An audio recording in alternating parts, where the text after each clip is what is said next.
오늘도 이 시간 2020년도의 마지막 날 송구영신 예배, 아마 11시 예배는 예배가 끝나면 이제 12시가 넘을 겁니다. 2020년과 2021년도가 교차하는 그런 예배가 될 것인데, 올해도 함께했던 것처럼 하나님께서 내년에도 우리 성도들을 지켜주시고 보호하시고 은혜 베풀어 주시기를 주님의 이름으로 축복합니다.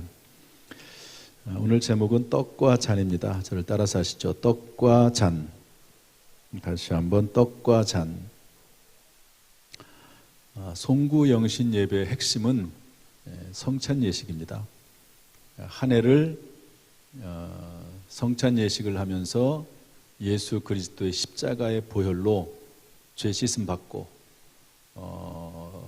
용서받고 또 그리고 예수 그리스도로 말미암아 새 힘을 얻어서 새롭게 시작하는 의미이기 때문에 송구영신 예배에 성찬 예식이 빠진다. 참 저는 상상을 할 수가 없어요. 그런데 할 수 있는 방법이 없으니까 이 성찬 예식은 와야 되잖아요. 직접 만나야지 되는 거지. 이게 성찬 예식을 어떻게 할 수 있는 방법이 없습니다. 그나마 2단계였으면 우리 공간에서는 한 120명 정도 예배를 드릴 수 있으니까 괜찮습니다. 여러 번 예배를 드리니까. 그런데 2.5단계로 넘어가면서 또 특별 방역 기간이 돼가지고 20명 이내로 예배를 드려야 되니까 어떻게 방법이 없더라고요. 그래서 포기를 했는데 얼마 전에 기도하는 가운데 갑자기 이런 생각이 들었어요. 꼭 이렇게 교회에 와야만 될까? 개인적으로 집에서 준비하면 되지 않을까? 예수님께서도 떡과 포도주를 드실 때 일반 식사하면서 떡과 포도주를 나누면서 그게 성만찬 예식이 된 거거든요. 그러니까 성도들이 주변에 있는 것을 구입을 해서 만들든지 떡을 가져다 놓고, 그리고 포도주를 하든지 포도즙으로 하든지 포도주스로 하든지 그 당시에 먹는 일반적인 음식이거든요. 그러니까 그런 음식을 가지고 예수 그리스도의 십자가의 의미를 되새기면 되는 거지. 여러분, 이 성찬 예식은 상징이거든요. 기념이거든요. 예수님께서 뭐라고 말씀하시냐면 성찬 예식을 성만찬을 하시면서 너희가 이것을 기념하라고 했단 말이에요. 그러니까 기념하는 의미지, 천주교에서 말하는 것처럼 화채설이라고 하는 건 뭐냐면 될 화자를 쓰고 몸체를 써가지고 성찬 예식을 할 때 실제적으로 그 성찬의 빵이 예수님의 살이 되고 그 포도주가 예수님의 피가 된다고 하는 그런 화채설이 있습니다. 그런 건 아니잖아요. 기념이니까. 그리고 다시 한번 우리의 믿음을 되새기는 거니까. 그런 의미로 하면 각자 집에서 준비하면 되겠다 하는 그런 마음이 들어서 이제 성찬 예식을 준비하라고 문자를 띄웠습니다. 오늘도 제가 문자를 한번 더 띄웠죠.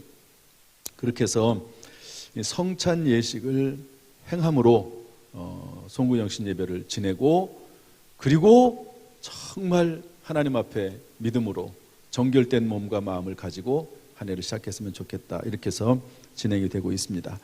지금 이 시간 성찬의 의미를 마음속에 분명히 새기는 시간, 또 성찬을 나누는 가운데 2020년을 한 해를 잘 마감하고 새해를 새롭게 맞이하는 복된 시간 되기를 주님의 이름으로 축복합니다. 첫 번째는 떡입니다. 떡, 우리 26절 말씀 읽어보겠습니다. 떡의 의미는 무엇일까 하는 건데 26절 읽어보죠. 시작. 그들이 먹을 때에 예수께서 떡을 가지사 축복하시고 떼어 제자들에게 주시며 이르시되 받아서 먹으라, 이것은 내 몸이니라 하시고. 아멘.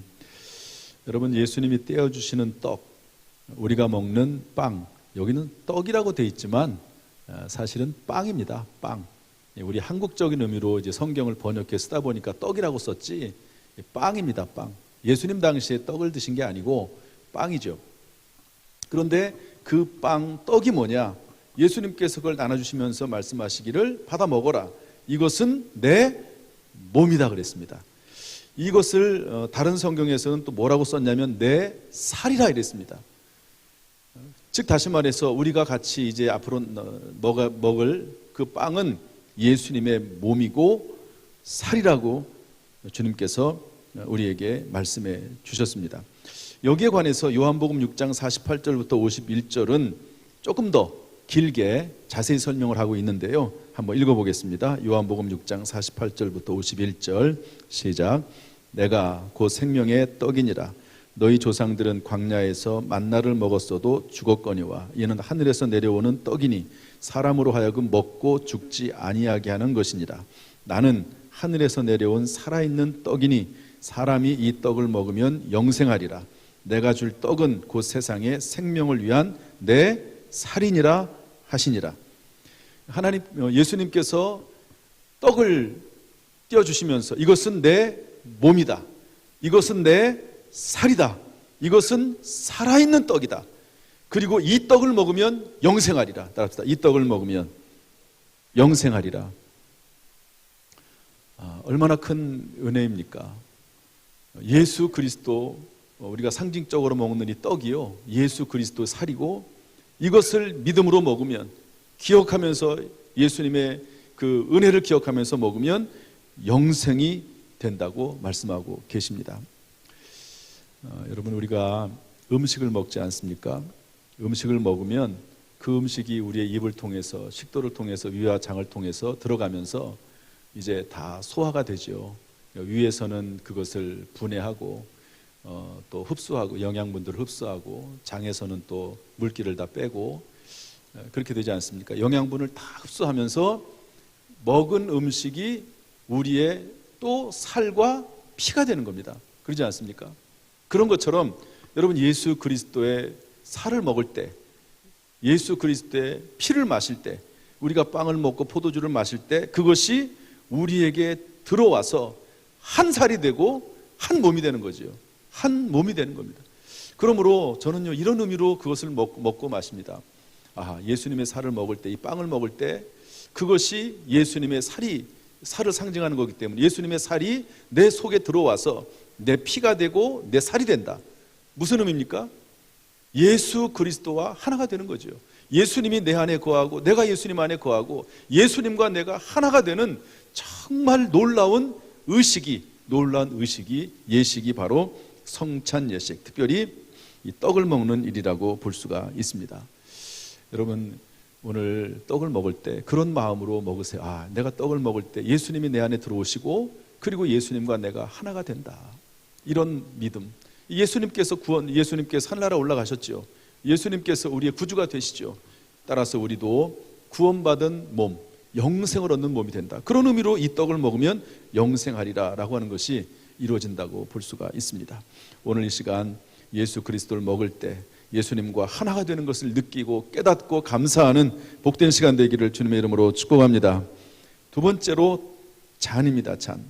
이 잔에 대해서는요, 세 가지로 설명해 주고 있는데 우리 28절 말씀, 27절, 28절 읽어보겠습니다. 시작. 또 잔을 가지사 감사기도 하시고 그들에게 주시며 이르시되 너희가 다 이것을 마시라. 이것은 죄 사함을 얻게 하려고 많은 사람을 위하여 흘리는 바 나의 피 곧 언약의 피니라. 예수님께서 흘리시는 피지요. 그런데 그 피를 중심으로 해서 세 가지로 묘사를 하고 있습니다. 첫 번째 뭐냐? 죄 사함을 얻게 하려고 흘리는 피라고 말씀하고 있습니다. 따라합시다. 죄 사함을 얻게 하려고. 다시 한번, 죄 사함을 얻게 하려고. 여러분, 예수님의 그 피는, 그 피의 능력은 저 여러분의 죄를 용서하시는 능력이 있는 줄로 믿습니다. 그래서 골로새서 1장 14절 말씀 읽어보죠. 다 같이 시작. 그 아들 안에서 우리가 속량 곧 죄 사함을 얻었도다. 에베소서 1장 7절 말씀 읽어보겠습니다. 시작. 우리는 그리스도 안에서 그의 은혜의 풍성함을 따라 그의 피로 말미암아 속량 곧 죄 사함을 받았느니라. 아멘. 어느 날 예수님께서 이 땅에 계실 때 중풍병자를 내 친구들이 침대에다가 들고 온 적이 있습니다. 사람들이 많이 모여 있으니까 지붕으로 올라가서 지붕을 뜯어서 그 중풍병자를 내렸죠. 그 예수님께서 그 모습을 보시고 그 네 사람의 믿음을 보시고, 이 중풍병자의 믿음이 아니라 그 네 사람의 믿음을 보시고 그렇게 돼 있죠. 마가복음 2장 5절을 보면 예수께서 그들의 믿음을 보시고 중풍병자에게 내 죄사함을 받았느니라 이렇게 말씀하십니다. 중풍병이 치료되기를 말씀하는 게 아니라 내 죄사함 받았다라고 말씀하십니다. 그랬더니 주변에서 서기관들 바리새인들이 막 웅성거리죠.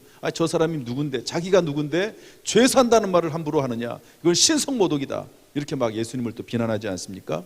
그때 예수님께서 뭐라고 말씀하시죠? 그러나 인자가 땅에서 죄를 사하는 권세가 있는 줄을 너희로 알게 하노라 하시면서 중풍병자를 치료하시는 것을 볼 수가 있습니다.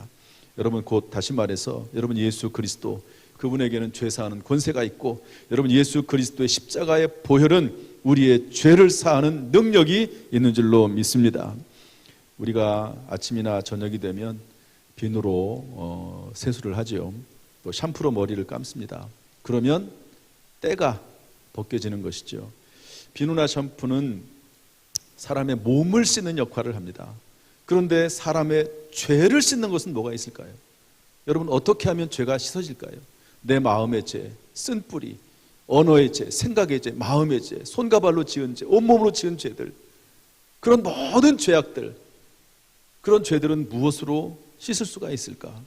성경은 분명히 말씀하기를 오직 예수 그리스도의 십자가의 보혈로만이 씻을 수 있다고 말씀하고 있습니다. 그래서 히브리서 9장 12절 말씀 보면 우리 다 같이 읽어보겠습니다. 히브리서 9장 12절 시작.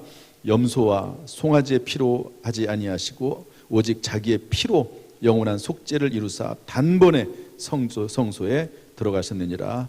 아멘. 여러분, 예수 그리스도의 피로, 오직 예수님의 피로 영원한 속죄, 단번에 저와 여러분을 속죄하신 줄로 믿습니다. 두 번째 28절에 그 예수님이 흘리신 피는 어떤 피냐면 많은 사람을 위하여 흘리는 피라고 말씀하고 있습니다. 따라 합시다. 많은 사람을 위하여. 다시 한번, 많은 사람을 위하여.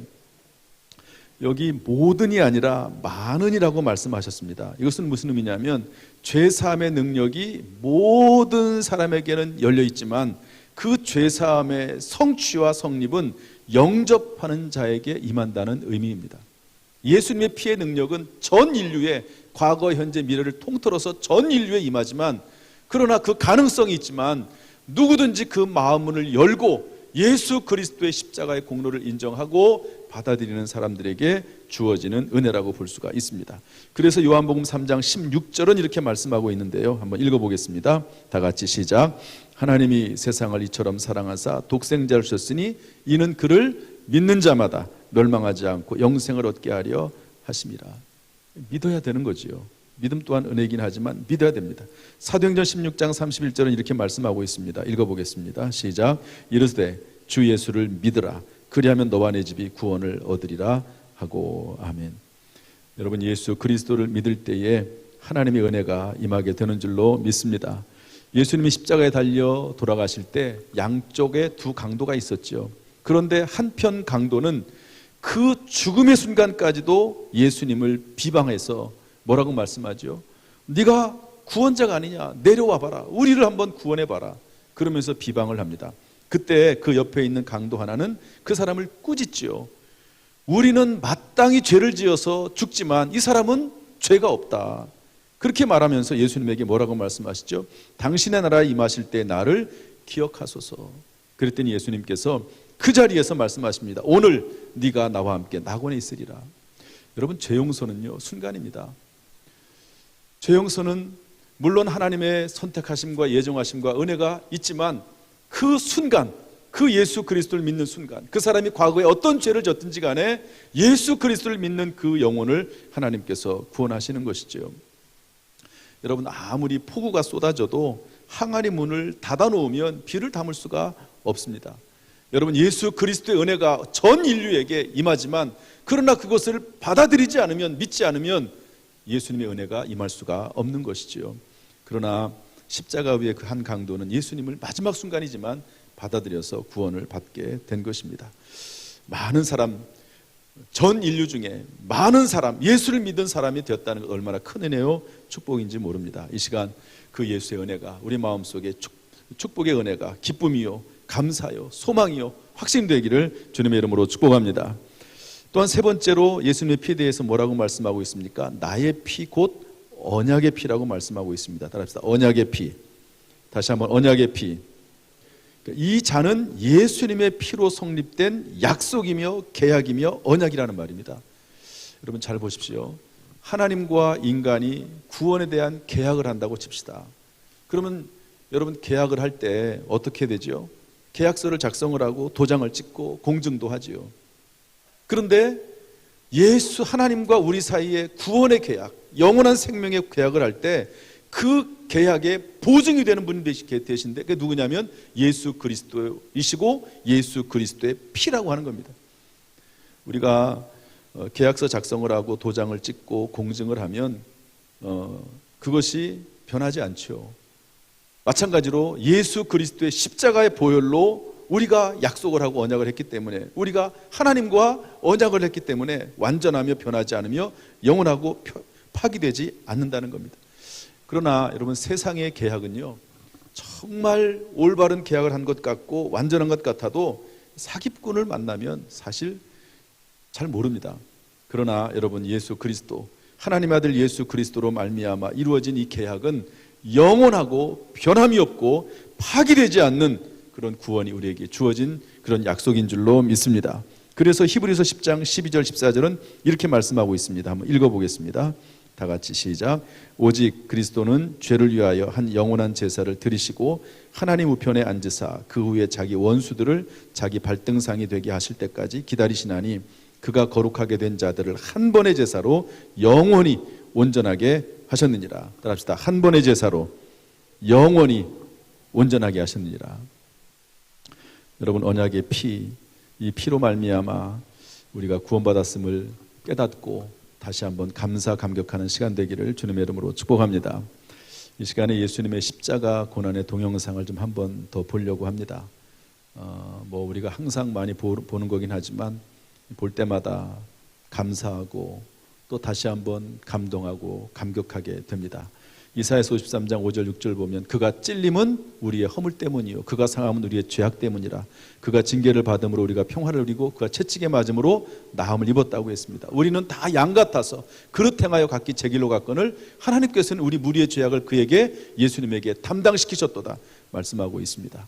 이 시간에 다시 한번 예수님의 십자가 고난을 생각하면서 우리의 믿음을 다시 한번 확인하고 우리가 구원받음을 감사하는 그런 시간 될 수 있기를 바랍니다. 보여주시죠. 2020년을 마감하는 이 시간에 예수 그리스도의 십자가의 보혈로 새롭게 되는 복되는 해가 있기를 주님의 이름으로 축원합니다. 기도하겠습니다.